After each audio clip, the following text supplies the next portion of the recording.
نحمده ونصلي على رسوله الكريم اما بعد فاعوذ بالله من الشيطان الرجيم بسم الله الرحمن الرحيم رب اشرح لي صدري ويسر لي امري واحلل عقدة من لساني يفقهوا قولي رب زدني علما اللهم فقهنا في الدين اللهم انا نسألك حبك وحب من يحبك والعمل الذي يبلغنا حبك اللهم ارزقنا اخلاص الہی آمین۔ لیسن نمبر 60 سورۃ النساء آیت نمبر 51 سے 70 تک۔ آیت نمبر 64 تک ہم نے اس کو پڑھ لیا ہے، آگے سے انشاءاللہ ہم شروع کریں گے۔ آگے پڑھنے سے پہلے ایک حدیث جو بہت اہم ہے اور وہ پچھلی آیتوں میں سے آیت نمبر 59 سے لنکڈ ہے۔ آیت نمبر 59 میں ہم نے پڑھا تھا یا ایھا الذین آمنوا اطیعوا اللہ واطیعوا الرسول واولی الامر منکم فان تنازعتم فی شیء فردوه الی اللہ والرسول ان کنتم تؤمنون باللہ والیوم الآخر ذالک خیر واحسن تأویلا۔ اور یہاں ہم نے آپ کو بہت ڈیٹیلز کے ساتھ بتایا تھا کہ اللہ اور اس کے رسول کی اطاعت کتنی ضروری ہے، اور ساتھ ساتھ ہم نے اولی الامر کی اطاعت کے اوپر بھی کافی بات کی تھی۔ اور اولی الامر کی اطاعت تب تک ہے جب تک وہ ہمیں اللہ اور اس کے رسول کی اطاعت کے مطابق حکم دے، اگر وہ اس کے خلاف حکم دے تو پھر ہم اس کی بات نہیں مانیں گے۔ سیدنا علی رضی اللہ تعالیٰ عنہ کہتے ہیں کہ آپ صلی اللہ علیہ وسلم نے ایک لشکر روانہ کیا اور اس کا امیر ایک انصاری عبداللہ بن حذافہ کو مقرر کیا، اور لشکر کو ان کی اطاعت کا حکم دیا۔ وہ امیر ان سے کسی بات پر خفا ہو گیا، کوئی ایسی بات ہو گئی تھی کہ امیر ان سے ناراض ہو گیا، اور ان سے پوچھا کیا رسول اللہ صلی اللہ علیہ وسلم نے تمہیں میری اطاعت کا حکم نہیں دیا تھا؟ وہ کہنے لگے کیوں نہیں؟ امیر نے کہا اچھا تو ایندھن جمع کرو اور آگ جلاؤ اور اس میں داخل ہو جاؤ۔ وہ ان سب کو سزا دینا چاہ رہے تھے کیونکہ انہوں نے اپنے امیر کو ناراض کیا تھا، اور تمہیداً انہوں نے یہ بات بھی کہی کہ تمہیں اللہ کے رسول صلی اللہ علیہ وسلم نے میری اطاعت کا کہا ہے تو اب یہ تمہیں کرنا ہوگا۔ انہوں نے لکڑیاں جمع کی اور آگ جلائی، اور جب داخل ہونے کا ارادہ کیا تو ایک دوسرے کی طرف دیکھنے لگے۔ کسی نے کہا ہم نے رسول اللہ صلی اللہ علیہ وسلم کی اطاعت ہی اس لیے کی کہ آگ سے بچ جائیں، تو کیا ہم آگ میں داخل ہوں؟ اتنے میں آگ بجھ گئی اور امیر کا غصہ بھی ٹھنڈا ہو گیا۔ اس بات کا ذکر نبی اکرم صلی اللہ علیہ وسلم سے کیا گیا تو آپ صلی اللہ علیہ وسلم نے فرمایا اگر تم آگ میں داخل ہو جاتے تو اس سے کبھی نہ نکلتے، اطاعت تو صرف معروف کاموں میں ہے۔ اور مسلم کی روایت کے مطابق آپ صلی اللہ علیہ وسلم نے فرمایا اللہ کی نافرمانی میں کسی کی اطاعت نہیں، اطاعت صرف معروف کاموں میں ہے۔ یہ روایت بخاری میں بھی آتی ہے، اور جیسا کہ میں نے آپ سے ذکر کیا کہ مسلم میں کچھ اضافی الفاظوں کے ساتھ یہ والی روایت آتی ہے۔ اس حدیث سے واضح طور پہ آپ کو پتہ چلتا ہے کہ اگر امیر آپ کو معروف کا حکم دے تو ہی آپ کو اطاعت کرنی ہے، اگر وہ اللہ اور اس کے رسول کے خلاف کوئی حکم دے تو اطاعت نہیں کرنی۔ اس حدیث میں آپ دیکھیں امیر چونکہ ناراض تھے تو انہوں نے ان کو دیکھا جائے تو خودکشی کرنے کا ہی حکم دیا تھا، اپنے آپ کو زندہ جلانے کا ہی حکم دیا تھا، لیکن صحابہ کرام نے امیر کی اطاعت نہیں کی، کیونکہ انہوں نے کہا کہ ہم آگ سے بچنے کے لیے تو نبی اکرم صلی اللہ علیہ وسلم کی اطاعت کریں، پھر ہم آگ میں کیوں کودیں؟ لیکن آپ دیکھیں انہوں نے کس حد تک کام کر لیا تھا، لکڑیاں جمع کر لی تھیں، آگ جلا لی تھی، کودنے ہی والے تھے۔ تو ایسا بہت دفعہ ہمارے ساتھ بھی ہوتا ہے کہ ہم کسی بڑے کی بات مان لیتے ہیں جو کہ قرآن و سنہ کے خلاف ہوتی ہے، لیکن ہمیں آخری موقع پر وہ چیز یاد آ جاتی ہے اور ہم اپنے آپ کو ٹھیک کر لیتے ہیں، اپنی اصلاح کر لیتے ہیں، تو انشاءاللہ اللہ سبحانہ تعالیٰ درگزر فرمانے والے ہیں۔ لیکن اگر اپنی اصلاح نہیں کرتے تو جیسا کہ نبی اکرم صلی اللہ علیہ وسلم نے فرمایا کہ اگر تم آگ میں داخل ہو جاتے، یعنی تم اگر اپنے آپ کو زندہ جلا لیتے تو پھر تم کبھی اس سے نہیں نکل سکتے تھے، کیونکہ پھر تم کس میں داخل ہو جاتے؟ جہنم میں داخل ہو جاتے،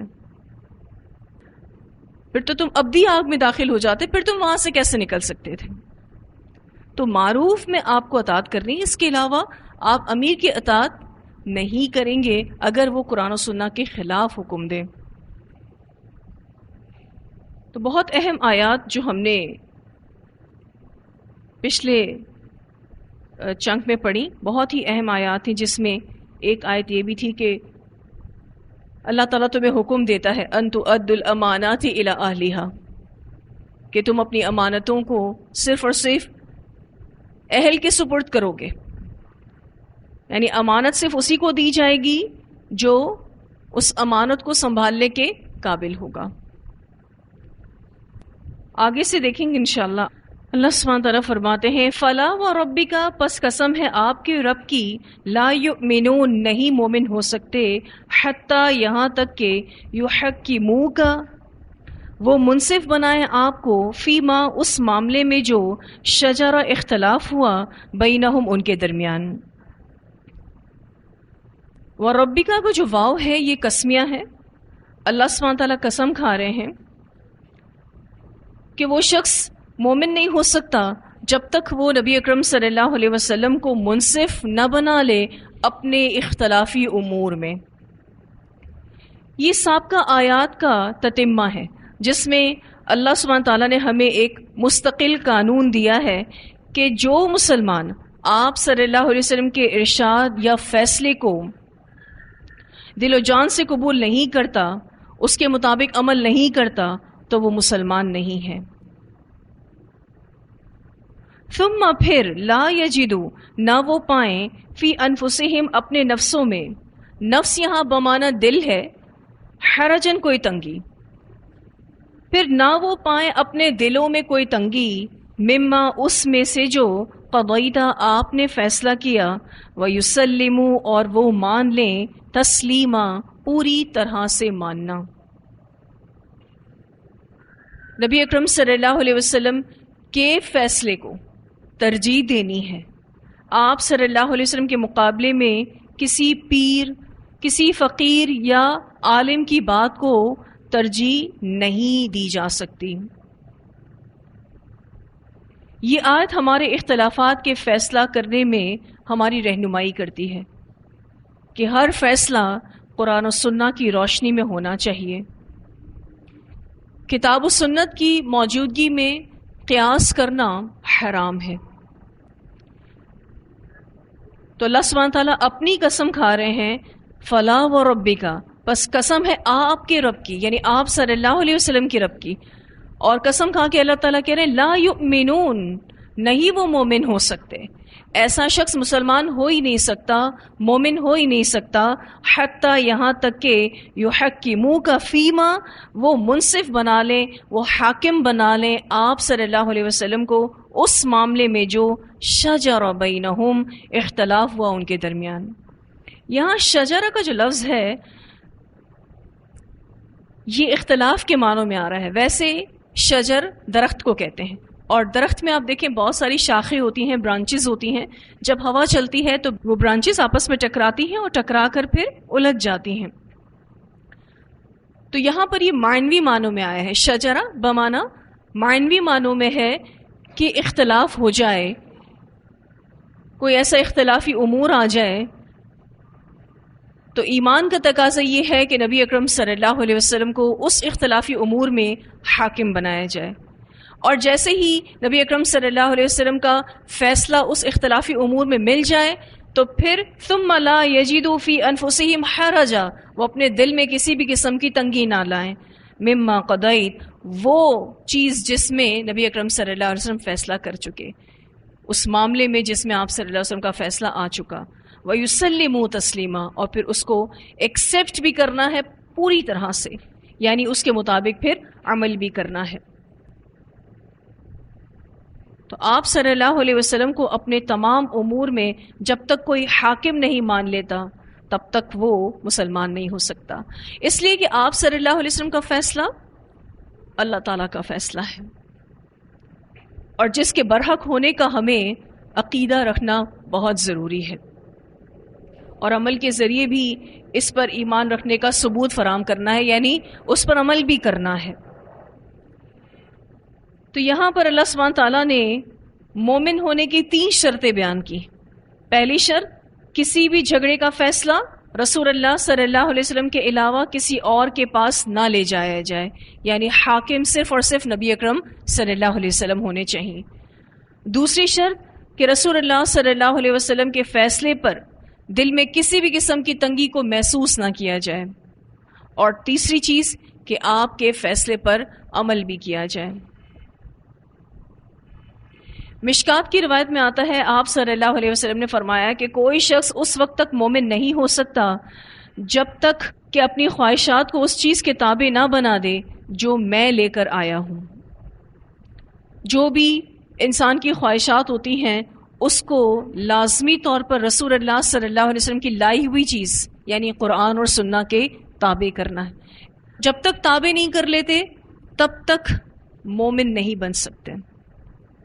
جیسا کہ اس حدیث میں واضح طور پر بتایا گیا ہے۔ تو یہ آیت جہاں منکرین حدیث کے لیے لمحہ فکریہ ہے، وہاں ان لوگوں کے لیے بھی لمحہ فکریہ ہے کہ جن کے امام یا پیر کے حکم کے خلاف کوئی آیت آ جاتی ہے، کوئی حدیث آ جاتی ہے، تو وہ صرف دل میں تنگی ہی محسوس نہیں کرتے بلکہ وہ صاف انکار کر دیتے ہیں قرآن و سنہ سے، اور کہتے ہیں کہ کیا ہمارے امام کو یہ حدیث یا یہ قرآن کی آیت پتہ نہیں تھی؟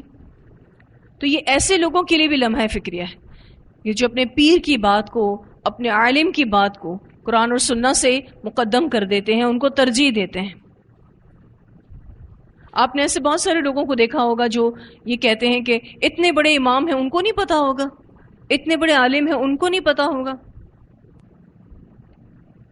اللہ سبحانہ تعالیٰ قرآن پاک میں مومنوں کی شان بتاتے ہیں۔ سورہ نور کی آیت نمبر 51 میں آتا ہے، اللہ تعالیٰ فرماتے ہیں انما کان قول المؤمنین اذا دعوا الی اللہ ورسولہ لیحکم بینہم ان یقولوا سمعنا واطعنا واولئک هم المفلحون۔ ایمان والوں کی بات جب وہ اللہ اور اس کے رسول کی طرف بلائے جائیں تاکہ وہ ان کے درمیان فیصلہ کرے، اس کے سوا نہیں ہوتی کہ وہ یہ کہتے ہیں کہ ہم نے سنا اور ہم نے اطاعت کی اور یہی لوگ فلاح پانے والے ہیں۔ یعنی مومنوں کی شان تو یہ ہے کہ وہ کیا کہتے ہیں، سمعنا و اطعنا، سنا ہم نے اور اطاعت کی ہم نے۔ سورہ احزاب کی آیت نمبر 36 میں اللہ تعالیٰ فرماتے ہیں وَمَا كَانَ لِمُؤْمِنٍ وَلَا مُؤْمِنَةٍ إِذَا قَضَى اللَّهُ وَرَسُولُهُ أَمْرًا أَن يَكُونَ لَهُمُ الْخِيَرَةُ مِنْ أَمْرِهِمْ وَمَن يَعْصِ اللَّهَ وَرَسُولَهُ فَقَدْ ضَلَّ ضَلَالًا مُبِينًا۔ اور کبھی بھی نہ کسی مومن مرد کا حق ہے اور نہ کسی مومن عورت کا کہ جب اللہ اور اس کے رسول کسی معاملے کا فیصلہ کر دیں ان کے لیے ان کے معاملے میں کوئی اختیار ہو، یعنی پھر مومن مرد اور مومن عورت اس معاملے میں کوئی اختیار نہیں رکھتے جب اللہ اور اس کے رسول کا فیصلہ آ جاتا ہے، اور جو کوئی اللہ اور اس کے رسول کی نافرمانی کرے سو یقیناً وہ گمراہ ہو گیا، واضح گمراہ ہونا۔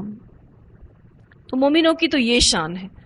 کہ جب اللہ اور اس کے رسول اس کے بارے میں کوئی فیصلہ کر دیتے ہیں تو وہ اپنا سر جھکا دیتے ہیں۔ ایک روایت میں آتا ہے، سیدنا عبداللہ بن زبیر رضی اللہ تعالیٰ عنہ بیان کرتے ہیں کہ ایک انصاری شخص کا رسول اللہ صلی اللہ علیہ وسلم کی موجودگی میں مقام حرہ کی ایک نالی کے بارے میں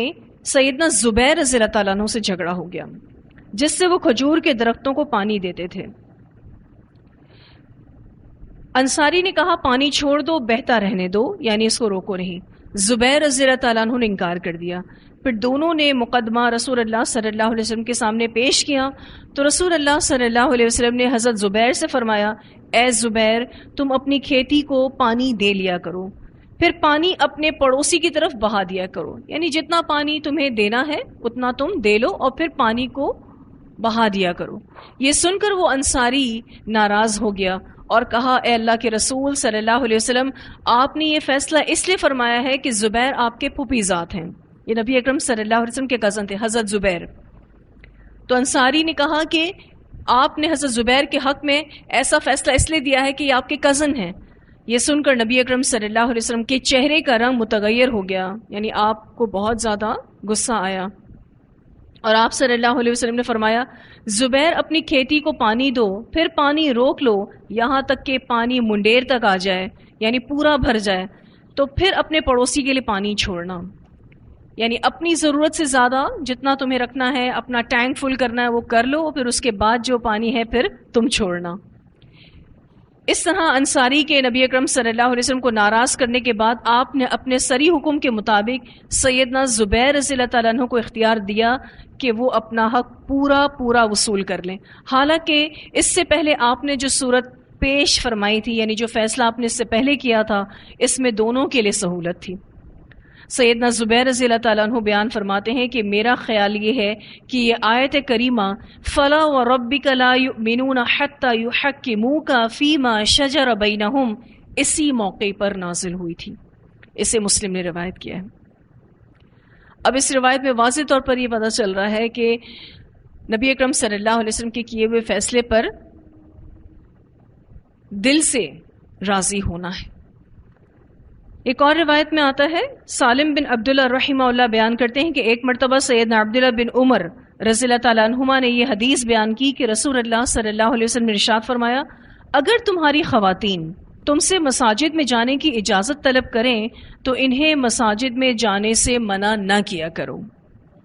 یہ عبداللہ بن عمر تھے جو یہ حدیث بیان کر رہے تھے۔ یہ حدیث سن کر سیدنا عبداللہ بن عمر رضی اللہ تعالیٰ عنہما کے بیٹے بلال بن عبداللہ کہنے لگے، اللہ کی قسم ہم تو انہیں ضرور منع کریں گے۔ تو سیدنا عبداللہ بن عمر رضی اللہ تعالیٰ عنہما اس کی طرف متوجہ ہوئے اور انہیں شدید برا بلا کہا، اتنا برا بلا کہ میں نے آج تک انہیں کسی کو اتنا برا بلا کہتے ہوئے نہیں دیکھا۔ یعنی اپنے بیٹے کو انہوں نے خوب ڈانٹا، اور انہوں نے فرمایا، میں تمہیں رسول اللہ صلی اللہ علیہ وسلم کی حدیث بیان کرتا ہوں اور تم کہتے ہو کہ اللہ کی قسم ہم انہیں ضرور منع کریں گے۔ اس سے مسلم نے روایت کیا ہے۔ وہ کہہ رہے تھے کہ میں تمہیں یہ بتا رہا ہوں کہ نبی اکرم صلی اللہ علیہ وسلم نے عورتوں کو مسجد میں جانے سے روکا نہیں ہے، ان کو اجازت دو، اگر وہ تم سے اجازت مانگتی ہیں تو انہیں اجازت دو۔ تو انہوں نے کہا ہم تو انہیں ضرور منع کریں گے۔ تو یہ تو پھر نبی اکرم صلی اللہ علیہ وسلم کے فیصلے کے خلاف جانا ہے۔ صحابہ کرام شدید ناراضگی کا اظہار کرتے تھے جب کوئی رسول اللہ صلی اللہ علیہ وسلم کے فیصلے کو تسلیم نہیں کرتا تھا، پھر خواہ وہ ان کی اولاد ہی کیوں نہ ہو۔ عبداللہ بن عمر کو تو آپ جانتے ہیں، یہ حضرت عمر کے بیٹے تھے، اور یہ حضرت بلال جو تھے یہ عبداللہ بن عمر کے بیٹے تھے۔ عبداللہ بن عمر مشہور تھے اتباع رسول میں، مشہور صحابی، ان کی اتباع بڑی زیادہ نون تھی، یعنی لوگوں کو یہ پتا تھا کہ عبداللہ بن عمر جو ہیں وہ نبی اکرم صلی اللہ علیہ وسلم کے فٹ پرنٹس کو فالو کرتے ہیں۔ وہ اس طرح سے کہ آپ انہی راستوں کو اختیار کرتے تھے کہیں پر بھی جانے کے لیے جن راستوں کو نبی اکرم صلی اللہ علیہ وسلم اختیار کیا کرتے تھے۔ حالانکہ اس میں تو اتباع ضروری بھی نہیں ہے، یعنی جس گلی کوچے سے آپ صلی اللہ علیہ وسلم نکلتے، جس درخت کے نیچے بیٹھ کر نبی اکرم صلی اللہ علیہ وسلم آرام فرماتے، اتنا نوٹ کیا ہوا تھا کہ اگر اس سفر کو دوبارہ کرنا پڑتا، اس جگہ سے دوبارہ گزرنا پڑتا، تو وہ ایز اٹ از اس کو فالو کیا کرتے تھے۔ اس کے پیچھے ان کی محبت تھی نبی اکرم صلی اللہ علیہ وسلم سے۔ ایک اور روایت میں آتا ہے کہ سیدنا عبداللہ بن مغفل رضی اللہ تعالیٰ عنہ نے اپنے ایک رشتہ دار کو دیکھا کہ وہ پتھر یا کنکریاں اٹھا کر پھینک رہا ہے، تو انہوں نے کہا ایسا مت کرو کیونکہ رسول اللہ صلی اللہ علیہ وسلم نے اس سے منع کیا ہے، یا انہوں نے کہا کہ رسول اللہ صلی اللہ علیہ وسلم نے اسے ناپسند فرمایا ہے، اور آپ صلی اللہ علیہ وسلم کا ارشاد ہے کہ اس سے نہ شکار کیا جا سکتا ہے اور نہ اس سے دشمن کا خون بہایا جا سکتا ہے۔ یعنی یہ جو تم کنکریاں مار رہے ہو، یہ جو پتھر تم مار رہے ہو، اس سے شکار بھی ممکن نہیں ہے اور نہ ہی اس سے دشمن کا خون بہایا جا سکتا ہے۔ ہاں یہ ہو سکتا ہے کہ یہ کسی کا دانت توڑ دے، یعنی اس پتھر کو پھینکنے سے ہو سکتا ہے کسی کا دانت ٹوٹ جائے، یا یہ کسی کی آنکھ پھوڑ دے۔ اس کے بعد سیدنا عبداللہ بن مغفل رضی اللہ تعالیٰ انہوں نے اسی آدمی کو پھر دیکھا کہ وہ اسی طرح سے کنکریاں یا پتھر اٹھا کر پھینک رہا تھا، یعنی وہ باز نہیں آیا۔ تو وہ کہنے لگے کہ میں تمہیں نبی اکرم صلی اللہ علیہ وسلم کی حدیث بیان کرتا ہوں کہ آپ صلی اللہ علیہ وسلم نے ایسا کرنے سے منع کیا، یا آپ صلی اللہ علیہ وسلم نے اس کو ناپسند فرمایا، پھر بھی تم اسی طرح سے کنکریاں پھینک رہے ہو، میں تم سے اتنا عرصہ بات نہیں کروں گا۔ ایک روایت میں آتا ہے کہ انہوں نے کہا کہ میں تم سے کبھی بات نہیں کروں گا، یعنی انہوں نے ترک کلام کر دیا۔ یہ روایت بخاری میں آتی ہے۔ یعنی صحابہ کرام نبی اکرم صلی اللہ علیہ وسلم کی اطاعت نہ کرنے والے سے ناراض ہوا کرتے تھے، اور یہ ناراضگی بڑی شدید قسم کی ہوتی تھی۔ ہم سب اپنا جائزہ لیں کہ اگر ہمارے بچے قرآن و سنت کے خلاف جاتے ہیں، ہم کب ان سے شدید ناراضگی کا اظہار کرتے ہیں؟ زیادہ سے زیادہ تھوڑی بہت اگر ڈانٹ پلا دی ان کو تو بس، اس کے علاوہ کسی قسم کی ناراضگی ہم ان سے ظاہر نہیں کرتے۔ اس سے ہوتا یہ ہے کہ ہمارے بچے بھی یا ہماری نسلیں اس بات کی سینسٹیوٹی کو، یعنی اس بات کی حساسیت کو کبھی محسوس نہیں کریں گے کہ یہ کتنا سینسٹیو معاملہ ہے کہ ہم قرآن اور سنت کے خلاف کوئی چیز بھی نہیں کر سکتے۔ ہمارے کانوں کو اور ہمارے گھر والوں کے کانوں کو یا جو بھی ہماری نسلیں ہیں ان کے کانوں کو اس بات کی عادت ہونی چاہیے کہ یہ اللہ تعالیٰ نے فرمایا ہے تو وہ اپنا سر جھکا دیں، یہ نبی اکرم صلی اللہ علیہ وسلم کا حکم ہے تو وہ اپنا سر جھکا دیں۔ ان کے لیے اتنا ہی کافی ہونا چاہیے۔ اور آپ کو پتہ ہے کسی مومن کو دھوکہ دینا ہو تو اللہ کا نام لے کے اس کو دھوکہ دیا جا سکتا ہے، کیونکہ اللہ کی بات وہ فوراً سے تسلیم کر لیتا ہے، اس پر ایمان لے آتا ہے۔ تو بہت اہم آیت ہے جس میں اللہ سبحانہ تعالیٰ نے ہم سب کو ایک مستقل قانون دے دیا کہ جو مسلمان آپ صلی اللہ علیہ وسلم کے ارشاد یا فیصلے کو دل و جان سے قبول نہیں کرتا، اس کے مطابق عمل نہیں کرتا، تو وہ مومن نہیں ہو سکتا۔ اور یہ بات اللہ تعالیٰ نے اپنی قسم کھا کر کہی ہے۔ تو خلاصہ کیا ہے پھر اس آیت کا؟ کہ ہم سب نے اپنی زندگی کے فیصلے قرآن و سنت کے مطابق کرنے ہیں۔ جو بھی دینی اور دنیاوی مسئلے مسائل ہیں ان سب کا حل ہمیں قرآن و سنت سے تلاش کرنا ہے۔ پھر یہ کہ نبی اکرم صلی اللہ علیہ وسلم کی جو سنتیں ہیں ان سنتوں کو خوشی سے عمل میں لانا، اس کو عمل کرتے ہوئے دل میں کوئی تنگی محسوس نہ کرنا، جو نبی اکرم صلی اللہ علیہ وسلم کے ذریعے اللہ تعالیٰ نے رخصتیں بیان کی ہیں اس کو بھی دل سے تسلیم کرنا۔ جیسے کہ ہم نے پچھلی آیات میں تیمم کا بیان پڑھا، بہت سے لوگ تیمم کر کے بھی بے چین رہتے ہیں۔ تو اللہ سبحانہ تعالیٰ میری اور آپ کی اطاعت دیکھنا چاہتا ہے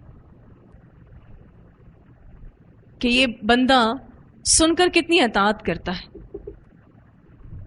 آج بہت سارے لوگوں کو سنتوں پر عمل کرنا مشکل لگتا ہے، اس کی وجہ ایک ہی ہے، وہ ان کو اپنی عادت کے خلاف محسوس ہوتی ہیں یا پھر اپنی خواہشات کے خلاف محسوس ہوتی ہیں، اپنے ذوق کے خلاف محسوس ہوتی ہیں۔ اسی وجہ سے وہ نبی اکرم صلی اللہ علیہ وسلم کی سنتوں کو فالو نہیں کرتے ہیں۔